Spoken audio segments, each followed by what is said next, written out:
Yes, good day, class. I'm welcoming you again to Metric Hub, I'm quite sure that you have been so much loyal and following.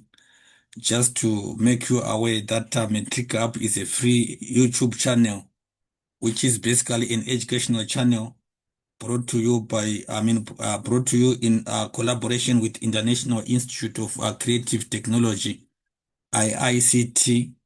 Just check that this channel is created to support you in achieving your academic success. And we basically encourage you to visit our website, WWICT Education, and you follow the Facebook page to discover more learning resources and updates, as well as to grow your opportunities. So just keep connected that this is home, this is everything for you. We are going to ensure that we offer you the best. So we want to talk about strategies for sustainable water use in South Africa. I'm sure that we understand the criticalness of water in South Africa. We understand the importance of water in South Africa and challenges that are there. So sustainable water use is actually the responsible management of uh, water resources to meet the present needs without compromising the ability of future generations to meet their own needs. So when we look into sustainability, the needs of the current generation, it is actually the ability to meet the needs, the present needs, without compromising the ability of future generation to meet their own needs as well. So we are saying that is sustainability, that is sustainable water use. And one other thing that you should understand is that it is uh, it is responsible management of water, which must be taken into account in terms of how water is being used. So as you can look at it, you need to understand that this involves balancing. There is a strike of balance between social, economic, environmental requirements by promoting water conservation. You understand the social needs as in terms of the basic requirements of people of to people in terms of sustaining their daily lives. We talk about domestic uses. We talk about people using water in terms of the in-house chores, the general upkeep. That is what we mean by social. Economic, we talk about the use of water in terms of sustaining economic activities that generate money. In terms of this, we talk about generation of electricity. We talk about water in terms of agricultural activities. We talk about water in industrial use. We talk about the cooling systems and all those. Those are economic. We are talking about economic uses of water. And then environmental requirements are also met. In terms of environmental requirements, there is a conscious use of water to avoid uh, water pollution, to avoid depletion of water resources, to avoid wastage of water in terms of so then we can sustain the lives of both plants and animals. So we are saying that we need to understand this by promoting water conservation of water. The conservation of water is very important, which is also supposed to be taken into account, preventing pollution, prevention of pollution, and we also need to look at implementing water recycling. Water recycling is a strategic use of water where water can be used for other purposes or water can be cleaned. I'm sure that you remember and you know you have seen about our water treatment plants where water is being purified, water that has been used in various activities is dumped into our water reservoirs, or I mean our water storage drains, and then it is recycled in order for it to be purified and to be reused again. So we are saying that also need to do with protecting ecosystems. the protection of ecosystems. When we look at ecosystems, we need to understand uh, the idea and the issue to do with living organisms. Living organisms cannot be able to survive without water. Water is very important, and ensuring equitable access to clean water for all purposes. Equitable is to say equal access. We talk about access to all. Access to all. People must have access to water. Everyone must have water that is clean, which is we are saying it is can be also for various uses such as domestic use. Domestic use, we're talking about the basic in-house chores which people should use water, bathing, cooking, washing, and all those various in-house uses. Agricultural activities. This has to do with either also irrigation. We can talk about irrigation in agriculture. We can talk about generation of electricity in industries. In agriculture, we can talk about also the watering of what? Of animals. Animals need water to drink for them to survive. Industries, they need water in terms of cooling systems. So sustainable water use is crucial, class. Sustainable water use is very important in ensuring future generations have access to clean water and sufficient water. Future generations must have water. This concept, it also falls into our understanding of the water cycle. How do people impact and can they be able to negatively affect the water cycle? So what I want you to understand is you need to be able to visualize a practical scenario of water management system which is so practical and which can also you can see it happening even at a household level. So therefore you'll be able to practically visualize this and then you won't have problems in understanding that. So these are all procedures that are put in place, strategies that are put in place in regard to management of water resources. I'm sure that in our neighborhoods we have seen that water sometimes is closed. Water is a scarce resource in our country. Water is very important. So as for that reason, we have got both government and individuals requiring, both governments and individuals have to play vital roles towards sustainable water use. So there are crucial roles and duties which there are some specific duties which the government and individuals must also participate. They need to participate in terms of what? Participate in sustainable water management, in sustainable water resources management, water management. So if saying that, I want us to look into the role of the government, the responsibilities of government in ensuring that we have got clean water in our country, in ensuring that the citizens have got water. So we want to look into those. What is it that the government have to do in ensuring that we have got water, we have got strategic and sustainable methods of water conservation in order to meet the current needs as well as the generations that are to come. So one, government roles, we want to look at one, policy development, policies. uh, it is a key responsibility of the government to ensure that natural resources are well taken care of. This is a public service function. This is a public service function that our natural resources are taken care of.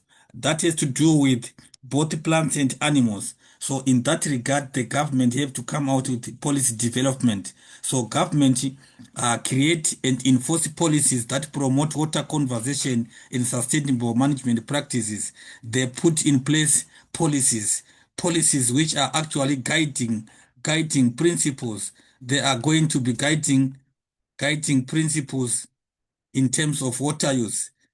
What are we supposed to understand? So this includes advocating for and supporting policies.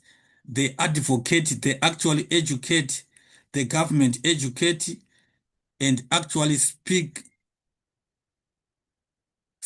about the importance of water, the important speak about uh, water resources management. They speak about water resources management. They speak about water resources management. So what we need to understand is that in their advocates, they are supporting their policies and regulation that promote water conservation at various levels, such as water restrictions.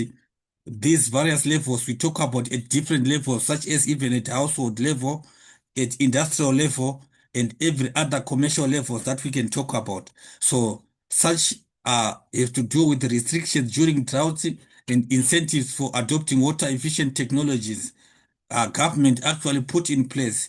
They are there to actually inform and also educate people with regards to these policies and with regards to how important water is. So they draft policies to identify water scarce regions, the water scarce regions, and plan inter-basin transfers. I'm sure that we can look about Lesotho, South Africa water Lesotho, Lesotho, South Africa water transfer scheme. We are quite sure about the transfer of water from Lesotho to South Africa, which actually mostly service our Gauteng province. Actually, this they establish a framework for dam construction. Dams are building of dams, ensuring compliance with environmental laws. The compliance with environmental laws, this also tend to avoid this has to be done to avoid the the destroying the distract to avoid distraction. They actually do that in order to avoid destruction of our natural environment, destruction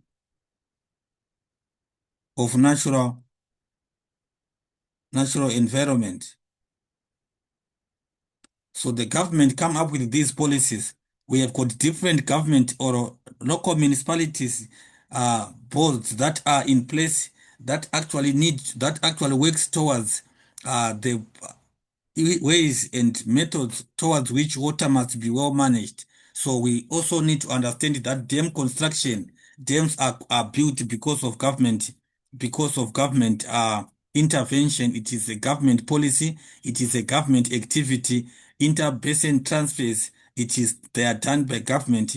We also need to understand compliance to environmental laws such that we avoid destruction of natural environment. In that regard, you remember that the more environment is negatively impacted by human activities, the worse water becomes a scarce. So government ensures that the environment is not negatively is not destroyed. We talk about infrastructure investment. It is the role of government in terms of infrastructure investment that has to do with investing in water efficient supply and wastewater treatment systems. There are some more modern methods of water purification methods or water purification systems, waste water treatment procedures, which government must invest in. So this has to do with reducing water loss. That has to do in order to reduce water loss and improve the quality and improve the water quality. So water quality, we are talking about the ability of water to meet and be able to fit for the purpose that it is intended for. So if the water is intended for agriculture, it must be able to service and give that function. So funding for water infrastructure improvement is actually done by government. Government funds the funding of infrastructure, which we are talking about, all these resources that we might talk about in terms of the building of the dams. We can talk about the equipment that is used in water transfer processes. We talk about the taps. We talk about the piping.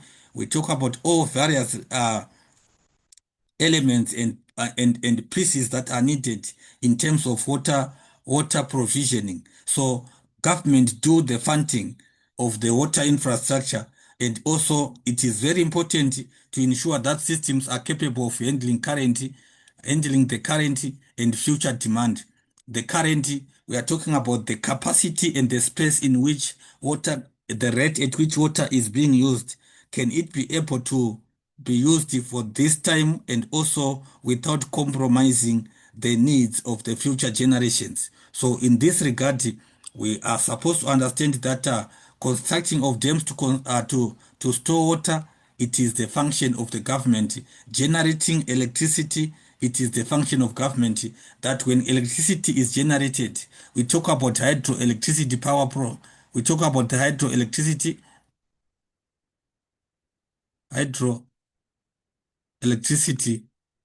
generation, the process or the work through which electricity is generated from water. So there are specific procedures and practices that must be put in place, avoiding avoiding every procedure or every activity that can cause the drying up and also the contamination of water resources.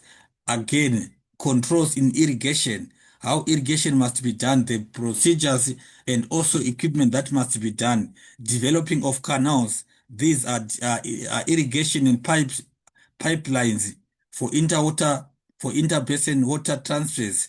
They are done by government. So in terms of sustainable water use, government must transfer water from where it is plenty to where water is limited. That is to do also with avoiding depletion and the drying up of water resources in areas where water is scarce. So where water is plenty, we also transfer it towards or to places where there is limited and little water. And then we have got number three, a public awareness campaign. In terms of sustainable water resources management, it also uh, has to ensure that there is public awareness, which has to do with educating the public about importance of water conservation and to lead more responsible usage. This, I guess, you have seen that talk about closing water, closing water every time we talk about the use of using even avoid I mean fixing all leaking taps, fixing leakages. They have to do with the issue to do with the importance and conservation of water and also avoidance of pollution, regulation of pollution. We talk about pollution control is a practice by government to ensure that people they don't do waste dumping, contamination of our water resources. Public awareness campaigns can help to foster a culture of responsible water use. It actually enables people to always understand, to take it as a practice that is normal, that water must be not be wasted. And then this also encourages communities to adopt sustainable practices. People become very responsible. They no longer use what they sometimes, e.g., we can talk about an example using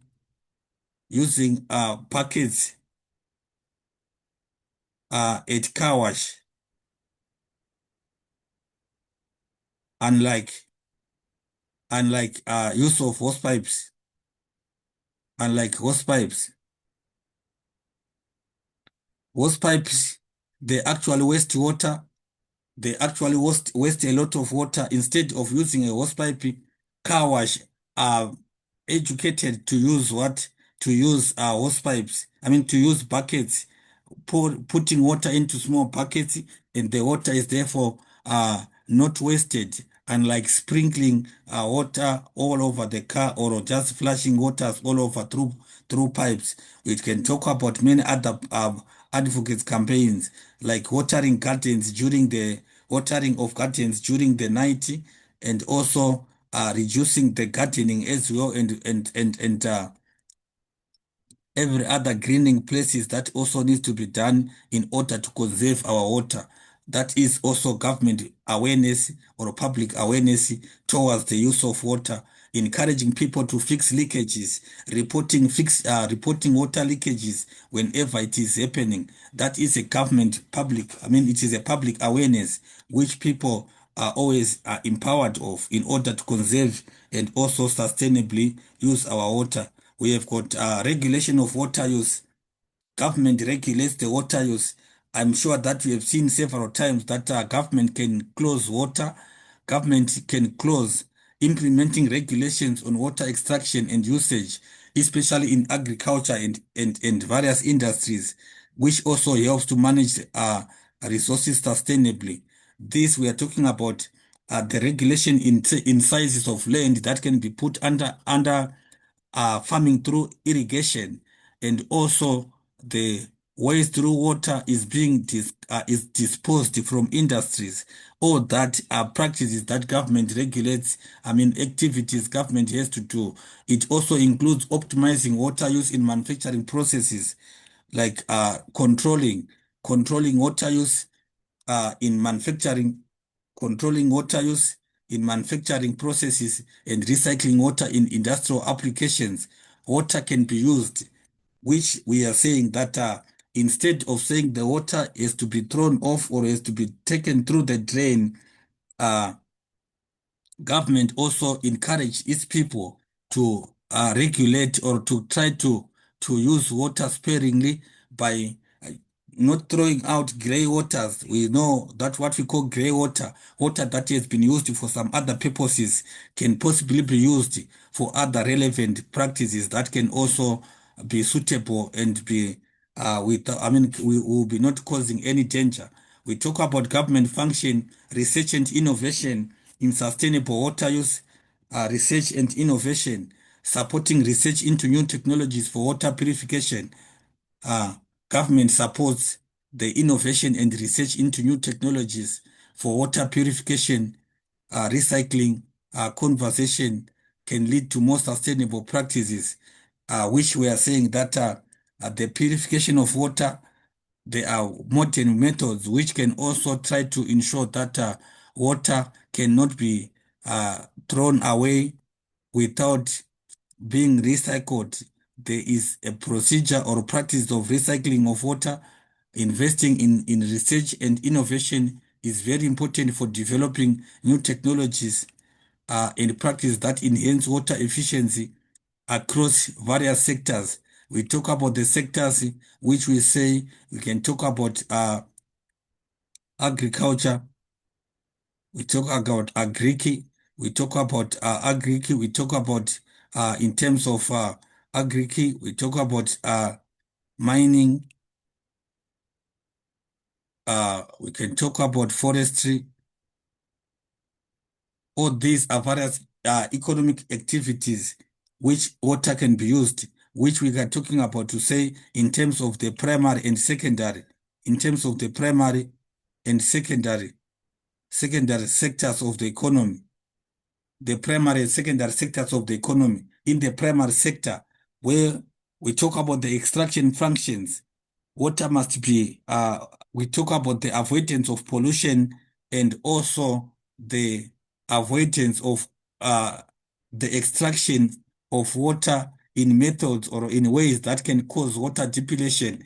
In terms of secondary, this has to do with industries, industrial control, industrial control, industrial control. It comes with all methods that has to do with regulation in terms of how water is used in terms of, for example, the cooling systems and other manufacturing functions that organizations can be involved in, and then such supporting research initiatives to develop new technologies for efficient water management. They also do investment in training initiatives to enhance the skills and knowledge of water management. So training, it has to do with empowering empowering the empowering personal resources.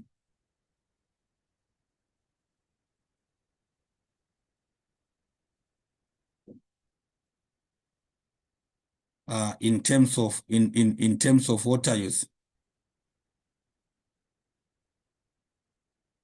in terms of water management. So what we are saying is that all the skills that are needed, we are talking about the skills in water management. We are talking about knowledge. We are looking at knowledge and experience side of the people, the experience and knowledge that the government also ensures that their people, they have got they quite relevant, they've got quite relevant skills towards or with regards to water management. That is very important when it comes to that. And then professionals are well equipped with the necessary skills. Institutions have got institutions are training and empowering. We are talking about courses that are that are offered that are offered at various institutions, that are offered at vocational and tertiary institutions. Tertiary tertiary institutions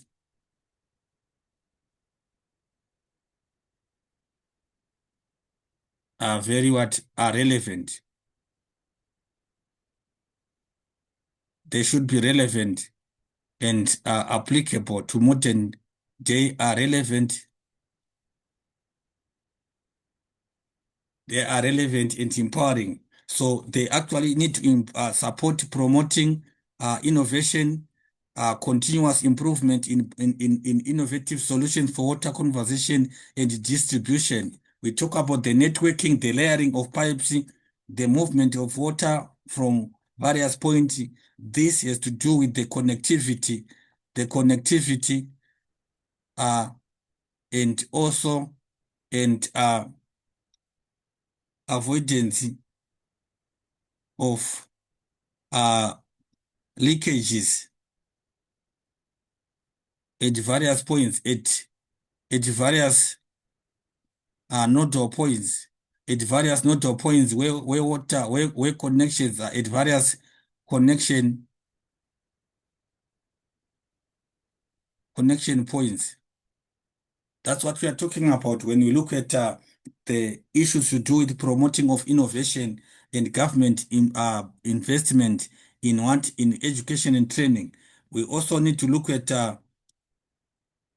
monitoring and evaluation, the other function of government in terms of sustainable water use, monitoring and evaluation.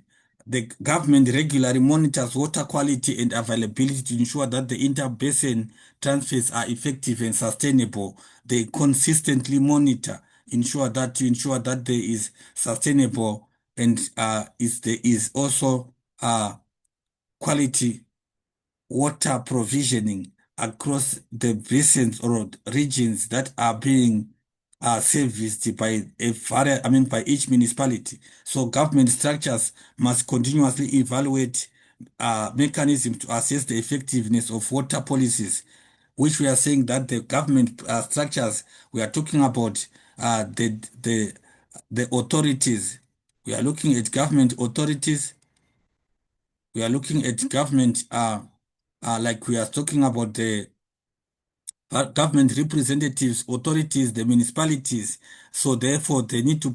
We are looking at performance of dams and water management systems to make necessary adjustments that are relevant and also cost effective and sustainable. So necessary adjustments can only be done after evaluation has been done. So it is the government's duty and role in terms of monitoring and evaluation towards which on which water is being manufactured, water is being provisioned, and then public-private partnerships. Public-private partnerships, it is a government participation or government initiative in encouraging collaboration between government and private companies in order to share financial burden. This actually is to do with financing. It is actually helping in financing the processes the financing water projects, financing water projects in the country, in various provinces or regions. So what we are saying is that government actually it also sources funding. It is a method of increasing the funding. Government have been pushed to seek private investment for water delivery due to pressures on national finances for other social goods. I'm sure that we know that government have got a multiple of activities that they have to take care of. So for that reason, it is also very feasible that some support is attained and is seek from what is sought from private companies. Private companies, they do so so that they can as well get some tax exemptions, and in that respect, they are also improving infrastructure in terms of water distribution and management. And then we also need to look at environmental and social safeguards, which I guess we also maybe mentioned it in one way or the other, conducting environmental impact assessments to minimize ecological damage, which we are talking about ecosystems damage,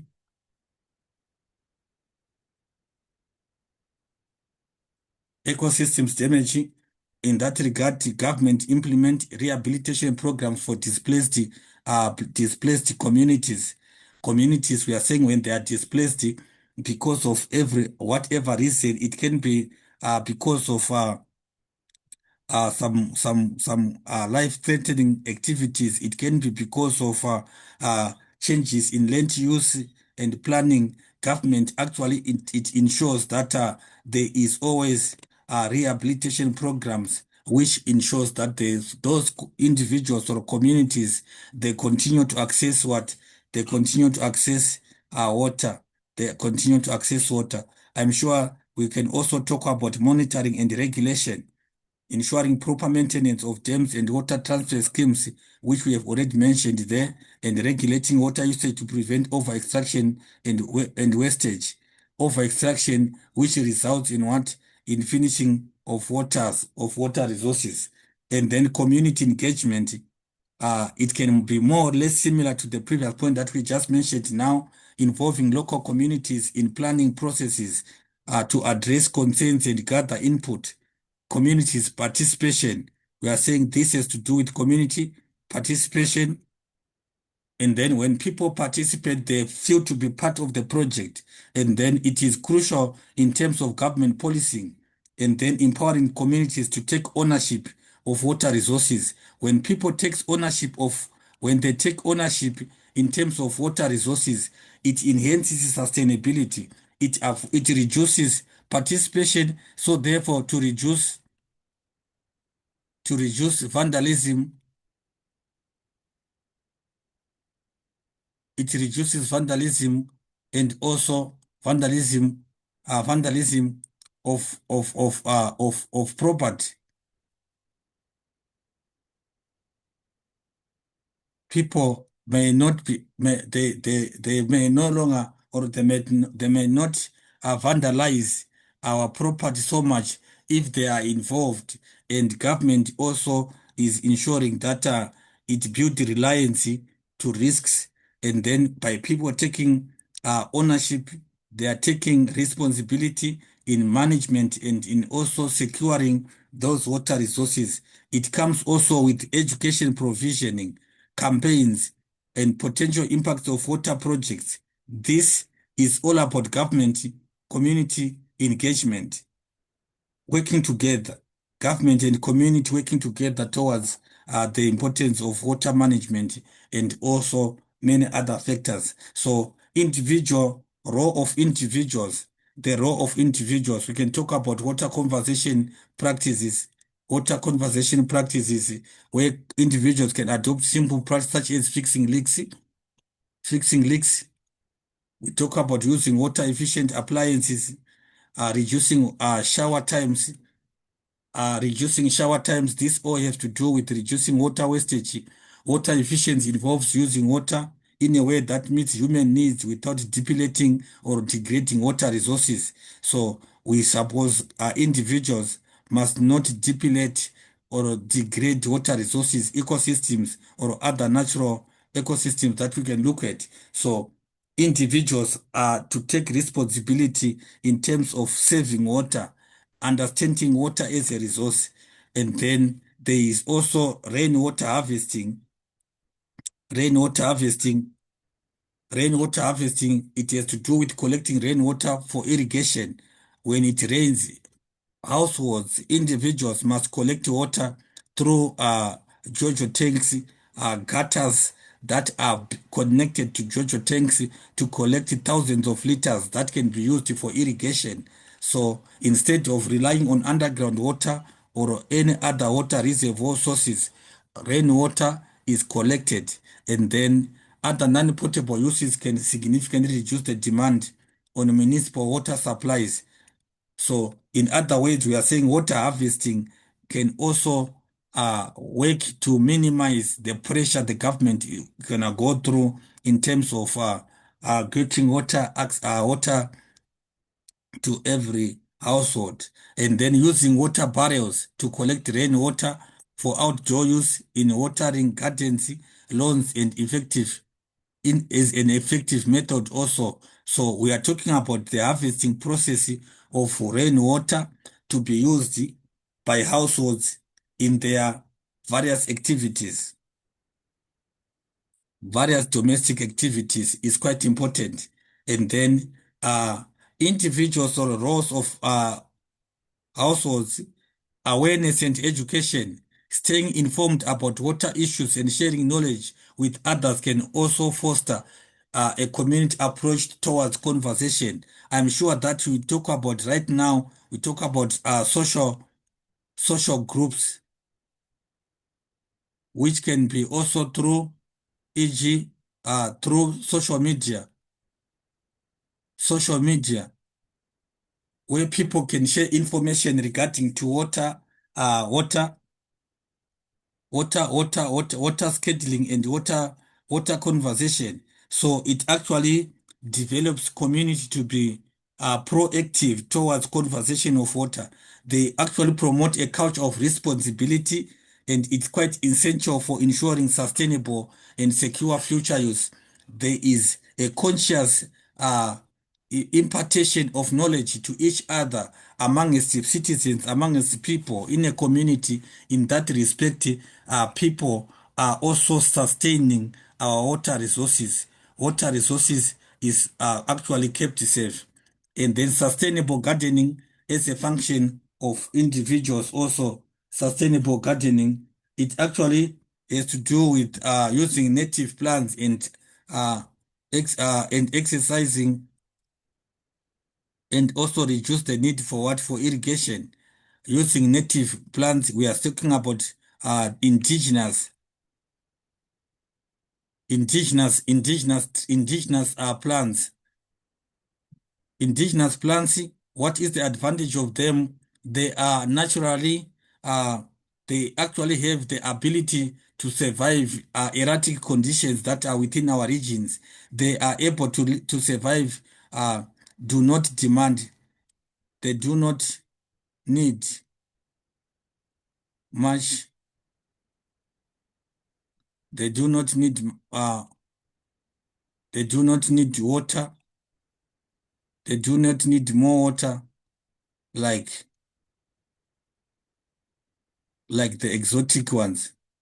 Exotic plants. So actually what happens is that we reduce the need for irrigation. When irrigation is not being done, we are already saving water. We are already saving water, implementing smart landscaping techniques such as we talk about scraping, involves selecting. It actually smart landscaping techniques, which also involves such as plants. We talk about mulching. Mulching, this has to do with covering to reduce water loss through evaporation, covering the land. We're talking about mulching to reduce evaporation, to reduce evaporation uh, on arable land. It is actually done to reduce loss of water from land that is under crop farming, and then grouping plants with similar water needs to reduce irrigation requirements. These are also smart modern methods of agriculture. Plants, they need to be grouped in order to avoid frequent irrigation. Advocacy, individuals can advocate for policies that promote sustainable water use and participate in local uh, conservation efforts.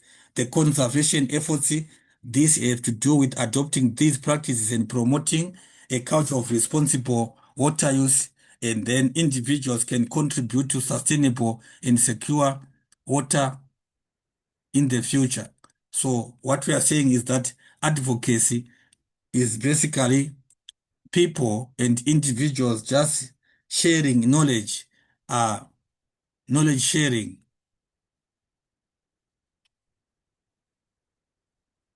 knowledge sharing. When people share knowledge, we are saying this has to do with campaigns, and it has to do with conscientization. Uh, we can say conscientization, mobilization.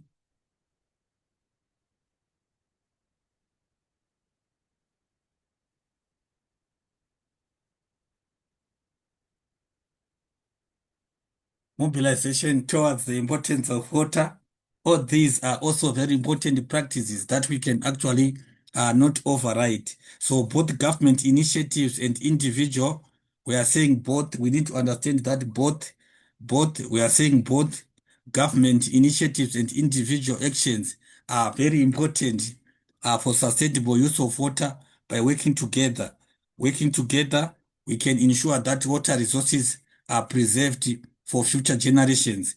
And then inter-basin transfer, this inter-basin transfer, this has to do with transferring water from surplus river basins, transferring water from surplus river basins to deficit basins, to the ones that have more to those which do not have. It helps in addressing regional water imbalances, uh, addressing regional water imbalances, supporting agriculture in arid regions, and ensuring water availability for drinking and industrial purposes. So in other words, we are saying there is a balance in terms of water provisioning in regions which have rainfall and those which do not have. So government can also ensure and support the interbasin transfer schemes, and then building dams. I'm sure then, before I talk about that, I'm sure that you can remember from the previous presentation, we talked about various interbasin transfer schemes which government have taken part or government is doing in regard to that in order to ensure that water is available. We talk about building of dams. Dams are constructed to store water, generate hydroelectricity power, to control floods. Overflooding is also because of artificial embankment or damming, and then the provision of water for irrigation, which also tends to improve the standards of living of people, improve the livelihoods of people. They are critical for water security and also economic development. We talk about various industrial activities which are coming in. We talk about employment creation, employment, employment creation is also very important with regards to these government initiatives often include planning. It has to do with funding, implementing projects while addressing environmental and social concerns. We are looking at and considering this discussion that we are still in the context of inter-basin transfer programs. So government must plan and fund. It must implement, and then there must be a strike of balance with this towards environmental and social concerns. And policies are framed to ensure sustainable development, minimize displacement of communities, and mitigate ecological impact. We are saying uh, avoid or control ecological problems that might also arise. So, funding and implementation, we are still talking about this inter-basin transfer, government allocate budget for large scale water projects. There's quite a lot of money that is needed in that respect, and they collaborate with private sectors and international organizations in for technical and financial support. Resources that are needed in terms of inter-basin transfer schemes, there are quite a lot, and then government always tend to try to ensure that this is made by collaborating with what with our with the private sector to support the financial constraints or to meet the financial requirements of these inter-basin transfer programs. So, in other ways, class, I want to appreciate your time. Keep following all the chapters or concepts that are left or that are not yet covered in term 4. They are going to be available for you, and you shall see that if, our exams are going to be quite easy. We are going to pass it, and even metric. Let's keep connected. Grade 12, quite a lot is happening. Keep connected and let's do it together until you finish metric. Let's go. All the best. Don't forget to share, subscribe, and keep connected. Thank you very much.